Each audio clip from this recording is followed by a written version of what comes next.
começamos aqui ao vivo o seu Diário da Manhã, neste terceiro dia de séries especiais de entrevistas com os candidatos a prefeito do nosso município. Quero desejar a você um excelente dia, que você participe com a gente.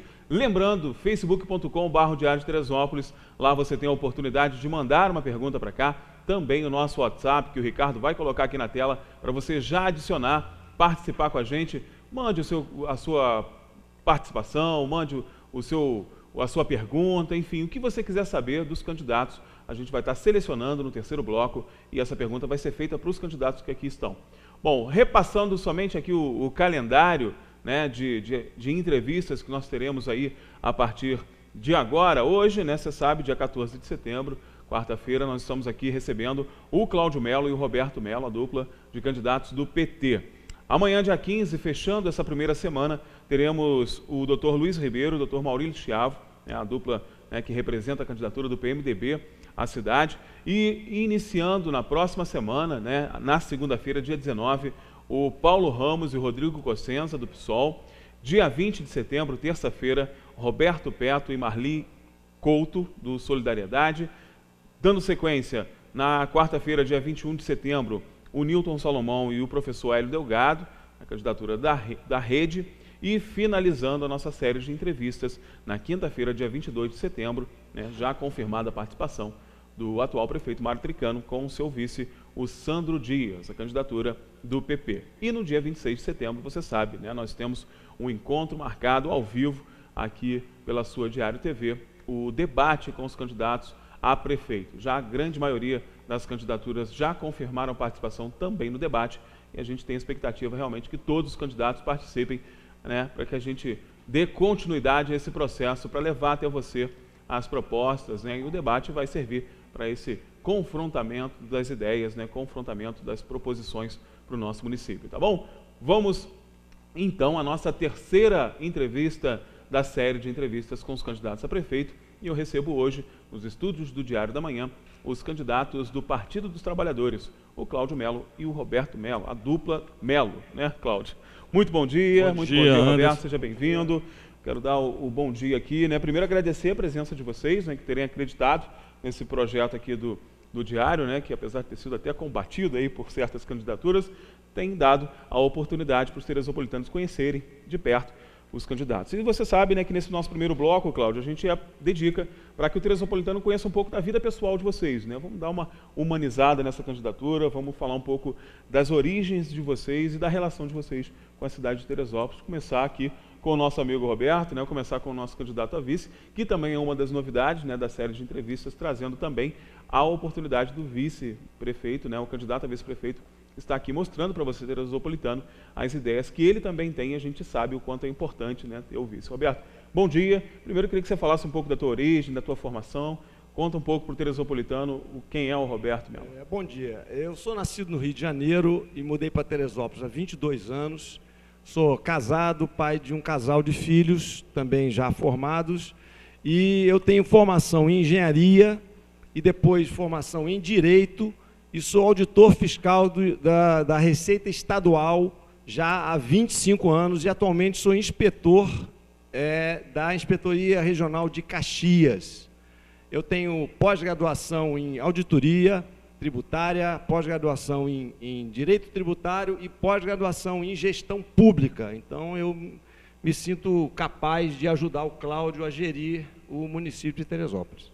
Legal, vamos falar então um pouco do Cláudio, né? Cláudio, você que é uma figura conhecidíssima aí da cidade, né? Vereador de segundo mandato, queria que você falasse um pouco da tua ligação com a cidade. Bom dia, Anderson, bom dia a todos os telespectadores da TV Diário. Primeiro, queria iniciar parabenizando a iniciativa de vocês. Foi uma alegria quando eu fiquei sabendo desse projeto. Eu tenho a lamentar que o atual prefeito tenha ido ao judiciário para tentar impedir que o eleitor tenha acesso às propostas e aos candidatos.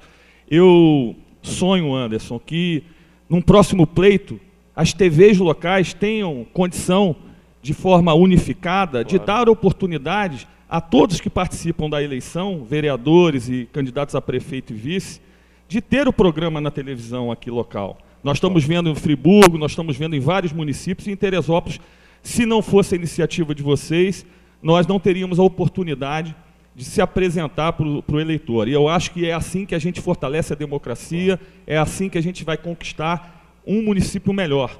Eu acredito na participação.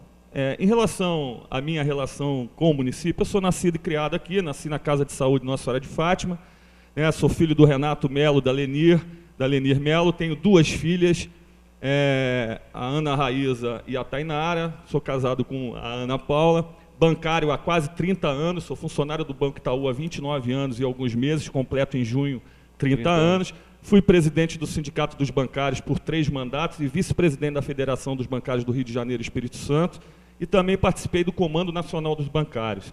E me elegi vereador em 2009, né, depois de muita insistência dos amigos de entrar na vida pública, e fui reeleito na última eleição para o 2º mandato, e que nós estamos exercendo até o dia 31 de dezembro desse ano.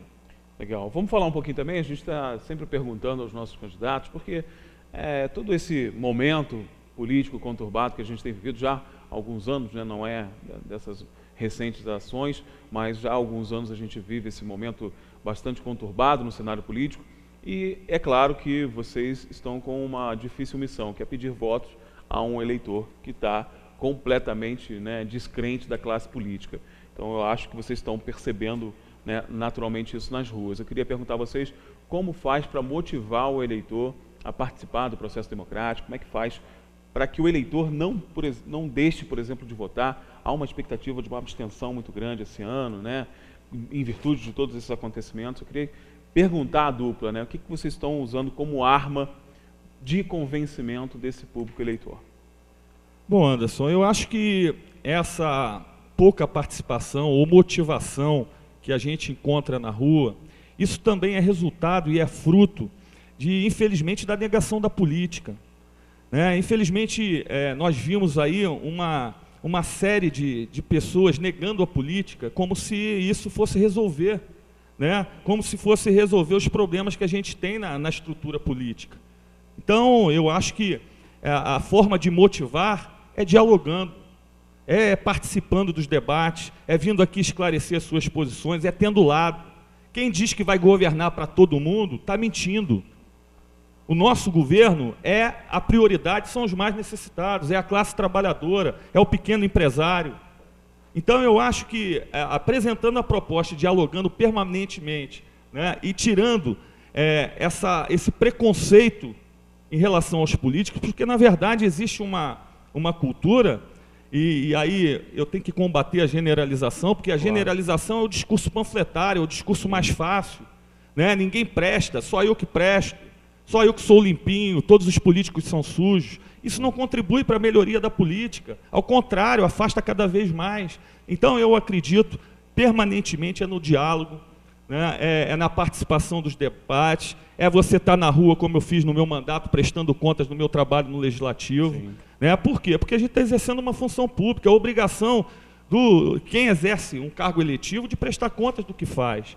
Então, eu acredito nesse diálogo e espero que as pessoas, né, valorizem o voto. Muita gente morreu para que a gente possa votar. Com certeza. Né? Você abrir mão a dizer que eu não voto em ninguém, eu vou votar nulo, eu nem vou lá, vou pagar multa. Isso não contribui para melhorar a vida das pessoas, ao contrário. Se a gente tem o direito de votar, isso é sagrado, isso tem que ser valorizado. E eu acredito nisso. Eu acredito que as pessoas, antes do dia 2 de outubro, eles irão refletir que nós não aguentamos mais. Teresópolis não aguenta mais, a gente precisa mudar. A gente precisa fazer política de forma diferenciada. E eu acredito nisso, no diálogo permanente. O político precisa ouvir mais. É uma arrogância achar que o político sabe tudo. A melhor forma de não desperdiçar dinheiro público é ouvir, é dialogar, saber quais são as prioridades. Ninguém melhor do que o eleitor e do que o contribuinte para saber qual é a prioridade dele. E eu geralmente cito um exemplo, essa ciclofaixa da reta. Sim. Eu sou favorável a ciclovias. Entretanto, eu tenho absoluta certeza que se o prefeito atual tivesse consultado a população, nós teríamos outras prioridades na frente dessa ciclofaixa, né, que é questionável como foi feita, o custo dela. Então, eu aposto no diálogo permanente com a sociedade. E aí nós, do Partido dos Trabalhadores, nós temos uma política pública vitoriosa, que foi exportada, inclusive, para outros países, que é o orçamento participativo. Né? Quem está lá na ponta, o pessoal lá de Santa Rita, eu estive visitando Santa Rita, é um caos a estrada lá, o acesso, o posto de saúde não tem gás, o posto de saúde não tem atadura. Né? Então, o que é melhor para a população? É a ciclofaixa na reta, onde passa muita gente, ou você atender de forma estrutural a questão da saúde dos PSFs? Então, eu acredito nisso e espero que a população não abra mão dessa conquista que é o voto direto para os cargos eletivos. E, olha só, eu queria complementar dizendo o seguinte, que a gente acredita que a nossa proposta pode levar o eleitor a tomar uma posição. Sim. Certo? A gente tem proposta, a gente não está só pedindo voto, não. Claro. Então, e esse é um momento importante na política nacional, porque pela primeira vez você não tem doação de empresa. Verdade. Isso é muito importante, as pessoas não têm noção ainda da importância disso, porque até pouco tempo atrás o que prevalecia era a ideia do capital, do dinheiro. Quem paga mais, quem gasta mais, acaba levando por um motivo ou por outro. Então esse é um momento crucial da política brasileira, em que o eleitor pode saber quem está fazendo campanha com dificuldade, porque o dinheiro é curto e a gente pode fazer bem feito. Essa é Anderson, a observação. só para também complementar, a nossa campanha é franciscana. Sim. Aí alguns amigos mandaram, pô, mas eu não vi o carro de som de vocês na rua. Nós não vamos ter carro de som. Legal. Nós não queremos mais carro de som. Nós queremos fazer campanha de forma diferenciada. A nossa campanha não tem cabo eleitoral contratado. A nossa campanha são as pessoas que acreditam na gente. Então, a nossa campanha será modesta. São recursos próprios, meu, do Roberto e de alguns amigos. Então, na verdade, aproveitar até o espaço para dizer, poxa, Cláudio, mas não tem carro de som, não, nós não vamos ter carro de som. Nós acreditamos no contato direto, nós acreditamos na conversa, nesses fóruns que vocês estão proporcionando agora. Sim. Né? Eu acho que essa loucura que a gente vê aí de carro de som não contribui, não esclarece, ao contrário, irrita o eleitor. Né? Então, eu quero deixar claro que a nossa campanha é franciscana, nós fizemos o nosso material, temos algum material de divulgação, inclusive quero apresentar aqui o nosso jornalzinho, né, que ficou pronto ontem. É importante esse momento para dizer que eu sou candidato a prefeito, porque muitas pessoas ainda estão achando que eu sou candidato a vereador. Né? Então eu quero dizer que eu sou candidato a prefeito, né, com toda a disposição para mudar essa cidade. Né, com coragem, com competência, mas mais do que isso, com diálogo permanente. E a transparência é um absurdo. Né? Eu ouço críticas, por exemplo, ao Observatório Social. Né? O gestor moderno tem que agradecer uma entidade como o Observatório Social. É uma ferramenta. É uma ferramenta, ajuda na administração. Claro. E é nessa política transparente, de diálogo com a sociedade civil, é que a gente acredita e vai apostar. Agora, é importante que vocês falaram dessa questão da mudança da campanha. A gente tem percebido a população elogiando muito a campanha limpa, né? A gente não tem aqueles cavaletes espalhados pelas ruas, né? E assim, o candidato que não se adaptar, né, o candidato que não entender que a campanha agora, ela precisa, né, na raiz da palavra propaganda mesmo, ela está baseada na propagação das ideias e não mais simplesmente no agir publicitário da campanha, em propagar ideias mesmo, essa é a ideia da palavra propaganda. O candidato que não perceber isso, né, Roberto, acho que está afadado realmente ao insucesso a partir de agora, né? Eu entendo que sim, até porque a democracia plena, ela passa pela consciência do cidadão. Então, o cidadão não pode votar só porque o cara é mais bonito, porque ele tem mais propaganda, porque ele tem mais placas na rua, porque tem carro de som gritando e incomodando. Então, o cidadão tem que olhar a proposta, olhar o passado do candidato, o que ele já fez, como é que é a postura como cidadão, porque eu acho que o importante é isso. Então, a nossa candidatura preza o respeito ao cidadão, sim, o respeito ao eleitor. A gente aqui está dizendo, isso é um desafio, que se nós formos eleitos, o cidadão pode cobrar da gente, porque ele será tratado com respeito e com dignidade. É essa a nossa proposta. Anderson, só para acrescentar, é o ser humano em primeiro lugar. Claro. Essa é o nosso lema, transparência e o ser humano em primeiro lugar. Eu quero dizer da minha satisfação, da minha alegria, quando o companheiro Roberto aceitou ser vice.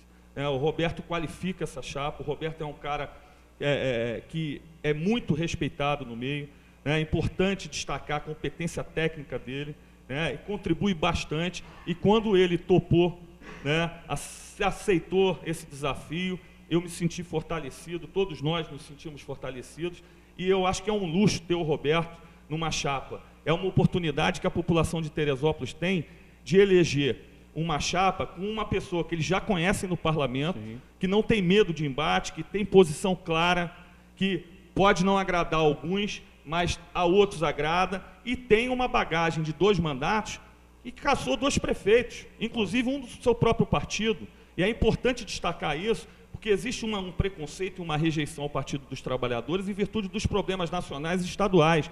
E eu quero aproveitar o momento para registrar aqui que eu não tenho vergonha de ser do PT de Teresópolis. O PT de Teresópolis é o único partido na história que expulsou um prefeito com a caneta na mão, com um mandato, que expulsou 2 vereadores com um mandato, sendo um deles o mais votado da cidade.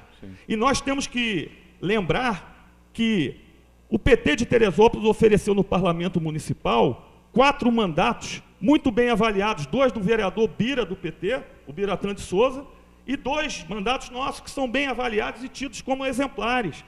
Né? Então isso precisa ser dito, precisa ser registrado. E outra coisa, se for olhar a história política do município, todos os políticos condenados a devolver dinheiro público, né, que já foram condenados na justiça e que até hoje não pagaram, não tem nenhum do PT de Teresópolis. Todos são aí, estão se apresentando, alguns inclusive agora no processo eleitoral, devendo à prefeitura, já transitou em julgado, a prefeitura dando calote em servidor público no ticket de alimentação, esvaziando o comércio local, porque ninguém guarda ticket, o ticket ninguém bota debaixo do colchão, vai no comércio, vai na padaria, vai na mercearia, vai no restaurante. Né? Esse passivo de não pagar 1 ano o ticket de alimentação, que é um absurdo aos 3 mil servidores, isso o passivo chega a quase 5 milhões de reais. E quem vai pagar somos nós, contribuintes. É muito fácil dizer, eu não pago, e deixando a conta para o próximo. Entendeu, Anderson? Então, eu queria aproveitar essa oportunidade e dizer o seguinte, que a maioria das pessoas, inclusive, votam nas pessoas. Então, problemas em partido nós temos em todos. Né? Nós não temos... A gente vê o PMDB de Eduardo Cunha, e ninguém fala nisso, só falam do PT. Né? Aí você vê os outros partidos envolvidos na Lava Jato, o PP, Partido Progressista. Né? Então, nós temos que analisar na eleição municipal as pessoas, as propostas, né? E deixar essa questão partidária de lado. Né? É óbvio que tem... Eu acho que essa eleição ela tem uma particularidade diferente das demais em virtude da conjuntura nacional, Anderson. Não, no bloco que a gente vai tratar da saúde e da educação, me preocupa muito a proposta de emenda constitucional 241, que quer congelar investimento em saúde e educação por 20 anos. Isso é uma tragédia. Se já está ruim a saúde e a educação, você imagina congelar um investimento por 20 anos. É você arrebentar com a vida de milhares de pessoas que são atendidas lá na ponta. Entendeu? Então é muito preocupante, e eu acho que a eleição municipal ela ganhou um caráter ideológico em virtude inclusive do golpe parlamentar que foi dado, né, que agora vai proporcionar esse desmonte de políticas públicas, inclusive que avançamos. Eu tenho várias críticas ao governo do PT, da Dilma, do Lula, mas eu não posso negar que a gente avançou em muita coisa. Né? A minha filha mais velha, por exemplo, hoje estuda na Universidade Federal, né? Mora em Juiz de Fora, está fazendo arte e design lá. A preocupação na universidade lá é que o atual ministro da Educação já disse que vai cortar 45% de investimento nas universidades. O que significa isso para a juventude? Mas no bloco da educação eu aprofundo sobre isso. É verdade, essa conjuntura realmente tem mexido, inclusive, com a capacidade do eleitor de buscar essas informações. E aí, dentro desse cenário que a gente está falando, que se construiu de uma campanha diferenciada, surgem alguns novos fenômenos, como, por exemplo, as redes sociais. Vocês têm utilizado bastante as redes sociais. Como é que é a resposta do eleitor através dessa rede social? Olha só, Anderson, infelizmente a gente não tem como medir qual é a resposta. Né? Pontualmente, sim, porque a gente recebe manifestações bastante positivas, sempre, né? E, obviamente, a gente usa muito as redes sociais, até porque é barato, não tem custo, né? Mandar fazer um jornal desse tem um custo. As redes sociais não tem, né? Então, a gente tem feito muito trabalho nas redes sociais e temos recebido manifestações bastante positivas. Então, a gente acredita, eu estou vendo, assim, e eu quero primeiro agradecer o Cláudio pelas palavras em relação a mim. Eu sou apenas um cidadão preocupado com a cidade. Eu mudei para cá há 22 anos e infelizmente, eu só vi piorar a cidade de Teresópolis. E só tem duas maneiras de você mudar o mundo, pela política ou pela força. Então, eu estou engajado politicamente já há algum tempo, primeira vez que eu concorro a um cargo eletivo, mas eu estou bastante satisfeito e eu posso dizer que eu estou cercado de gente de bem no PT de Teresópolis e me sinto muito honrado de ter sido escolhido para vice do Cláudio. Legal, bacana. Gente, a gente está chegando ao final do primeiro bloco, né? Esse primeiro bloco foi só a apresentação mesmo, né? A gente falou um pouco dos candidatos, conheceu um pouco da relação deles com Teresópolis, um pouco da proposta de campanha. E no segundo bloco, você sabe, né? Os dois temas escolhidos por você, através da sua manifestação, pelo nosso facebook.com/Diário de Teresópolis, pelo WhatsApp, pelos nossos canais de comunicação e interação, você escolheu saúde e educação como os temas prioritários das entrevistas. E é justamente isso que a gente vai fazer quando a gente voltar do bloco. A gente vai falar sobre saúde e educação. Lembrando que no terceiro bloco nós vamos ler aqui uma das perguntas que forem enviadas aqui para os nossos canais de comunicação. Então participe. Dá tempo ainda, temos um bloco ainda pela frente antes da pergunta e finalizamos, né, no terceiro bloco com um tema escolhido pela dupla, que foi o tema da administração, organização administrativa do município. Nós vamos falar sobre isso no terceiro bloco. Então, temos muita coisa pela frente, eu tenho certeza absoluta que você não quer perder. Continue comigo, porque daqui a pouco, depois do intervalo comercial, a gente está de volta.